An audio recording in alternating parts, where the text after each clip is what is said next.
Cette femme achète une voiture moderne et ultra sécurisée, tout bascule lorsque la voiture se verrouille dans un désert, avec son enfant de 2 ans à l'intérieur. Sandra conduit la voiture, avec son fils David à l'arrière, pour se rendre chez sa grand-mère. Son mari, Carl, est un pilote qui n'a pas pu les rejoindre en raison de son emploi du temps chargé. La voiture est si avancée qu'elle peut même détecter le poids des passagers à l'intérieur du véhicule. Plus tard, Carl les appelle et les informe qu'il est à l'aéroport central et qu'il leur manque beaucoup. Entre-temps, David commence à s'agiter, alors Sandra lui donne son smartphone pour l'occuper. On se calme David, va checker tes DM. Au bout d'un moment, Sandra s'arrête à une station-service au bord de la route, elle emmène David dans les toilettes pour changer ses couches. Ils se rendent ensuite au supermarché pour acheter à son fils ses biscuits préférés. Au moment de payer, Sandra remarque que quelqu'un essaie de s'introduire dans sa voiture à l'extérieur. Au lieu de s'inquiéter, elle sort simplement son smartphone et verrouille le véhicule à l'aide de l'application. Sandra est occupée à inspecter la situation, elle réalise que David n'est plus à ses côtés, elle crie et le cherche dans le supermarché. Elle se précipite dehors et appelle même un étranger, pensant que David est avec lui. Sandra est totalement effrayée, jusqu'à ce qu'elle trouve David, avec les 3 femmes qu'elle a rencontrées plus tôt dans les toilettes. Elle le place immédiatement dans la voiture et active le mode barricade.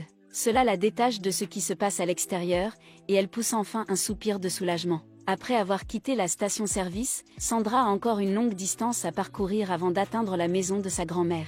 Sandra s'ennuie et décide d'appeler son amie d'enfance, Jessa, qui l'informe qu'elle se trouve à proximité de l'aéroport central, dans un hôtel avec Carl. Sandra est dévastée, sa meilleure amie a une liaison avec son mari. Elle devient tellement frustrée, qu'elle ne prend même pas la peine d'entrer dans la maison de sa grand-mère.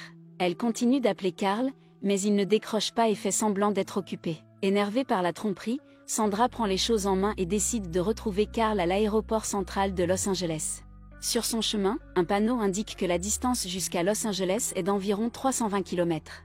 Au bout d'un moment, Lilith l'informe qu'un grave accident a eu lieu sur l'autoroute principale, ce qui les ralentira. Il propose alors à Sandra de contourner la route, ce qui leur fera gagner beaucoup de temps. Cependant, Lilith mentionne également que la route est déserte et qu'il n'y a pratiquement pas d'autres voitures.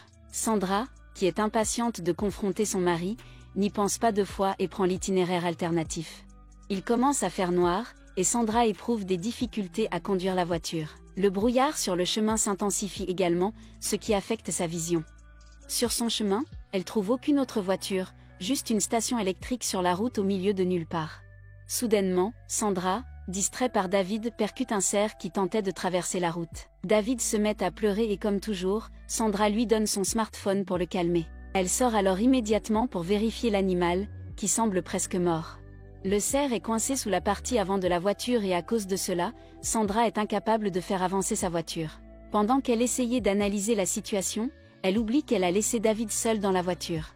Alors qu'il joue avec le téléphone, il ouvre accidentellement l'application de la voiture, et active le mode barricade de la voiture. Cette fonctionnalité protège les passagers de toutes sortes de menaces et de dangers extérieurs. Sandra réalise la gravité de la situation et fait de son mieux pour ouvrir la porte, mais il est déjà trop tard, elle fait de son mieux pour que David, qui n'a que 2 ans, désactive le mode. Mais il ne comprend pas un mot, et continue tout simplement à jouer avec le téléphone. Sandra panique et crie sur l'enfant, qui sursaute et il laisse tomber le smartphone sous son siège. Elle réalise que les caractéristiques de la voiture monolithe ne sont pas seulement une publicité. Sandra essaie de briser la vitre avec une pierre, mais aucune égratignure ne se voit sur la vitre. Fallait prendre la Clio. Voyant tous ses efforts vains, elle décide d'aller chercher de l'aide. Elle commence à marcher vers la station électrique qu'elle a remarquée auparavant. Elle atteint la clôture et saute par-dessus en criant à l'aide. Mais personne ne répond, et la station semble être vide pour le moment. Elle prend une lampe de poche, et une grosse clé à molette pour briser la vitre de la voiture verrouillée. Au moment où elle quitte la station, elle remarque un animal sauvage qui la suit. Elle court et le coyote l'attaque, elle grimpe sur le toit de la voiture. Malgré ses efforts pour effrayer l'animal, il ne s'en va pas. Sandra commence à cogner la voiture avec la clé et une alarme retentit, ce qui fait finalement fuir le coyote. En dépit de la situation, elle parvient à calmer David et il commence enfin à respirer, et s'endort de suite. Sandra est épuisée et s'endort sur le capot de la voiture. Le lendemain, elle se réveille alors que le soleil tape déjà fort. Elle se précipite alors immédiatement pour vérifier l'état de David.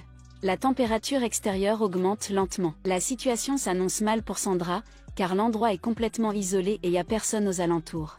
Elle décide alors de suivre la route en espérant trouver de l'aide.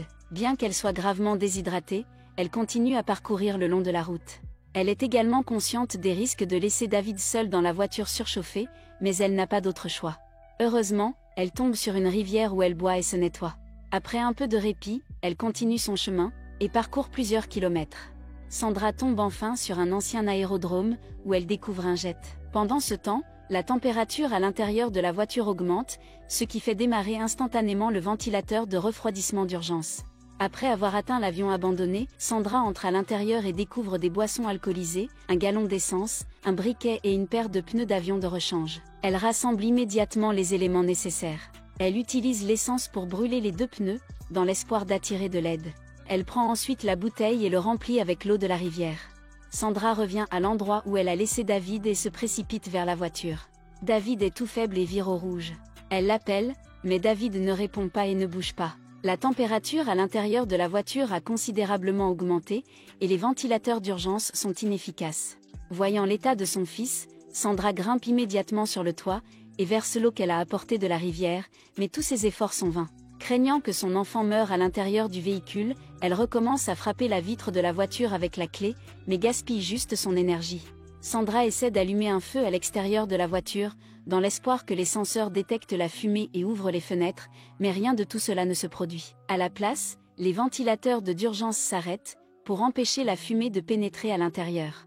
Épuisée, Sandra tombe au sol et a une vision d'elle et de Carl, visitant le même lieu d'accident après un an. Là, elle se rend compte de ses erreurs et blâme Carl pour la mort de David. Après un certain temps, un bruit la réveille et réalise que c'était juste un mauvais rêve. Pour aggraver la situation, le coyote de la nuit dernière apparaît à nouveau devant elle.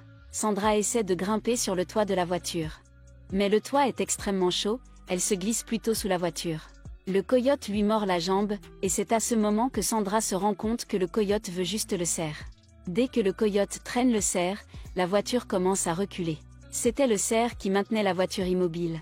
Sandra sort immédiatement de sous la voiture et essaie de l'arrêter. Malgré tous ses efforts, la voiture continue de reculer, se rapprochant d'une falaise. Cependant, un petit morceau de roche obstrue la voiture, et elle s'arrête finalement. Alors que Sandra observe la falaise, elle se souvient du dessin animé qu'elle a vu plus tôt à la station-service, où le diamant a été obtenu après que le coffre-fort a été brisé. Désespérée, elle décide alors de pousser la voiture de la falaise, pour déverrouiller les portes. Sandra est bien consciente du risque, mais elle n'a pas d'autre choix. Elle attrape la clé à molette, et commence à casser le rocher qui obstruait le pneu.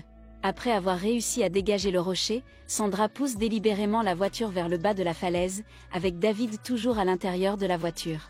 Lorsque la voiture est lancée dans les airs, son intelligence artificielle intégrée commence à fonctionner. La voiture a été conçue pour désactiver le mode barricade en cas d'accident pour laisser entrer les sauveteurs, les portes s'ouvrent enfin. Dès que la voiture touche le sol, Sandra descend de la falaise et court vers la voiture.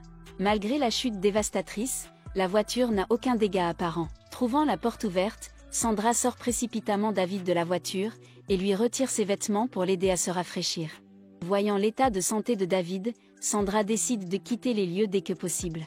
L'ensemble du système de la voiture est redémarré. Avec l'aide de Lilith, Sandra met la voiture en mode tout-terrain, et commence à escalader la falaise à grande vitesse. La voiture semble être faite pour des conditions très extrêmes, et franchit facilement la falaise rocheuse. Miraculeusement, Sandra atteint la route et se dirige vers l'hôpital. Dans la dernière scène du film, on voit Sandra et David arrivant à l'hôpital. David a reçu des soins, et est connecté à plusieurs tubes. Sandra s'inquiète pour l'état de son fils, jusqu'à ce qu'il ouvre les yeux et l'appelle maman pour la première fois. Maman.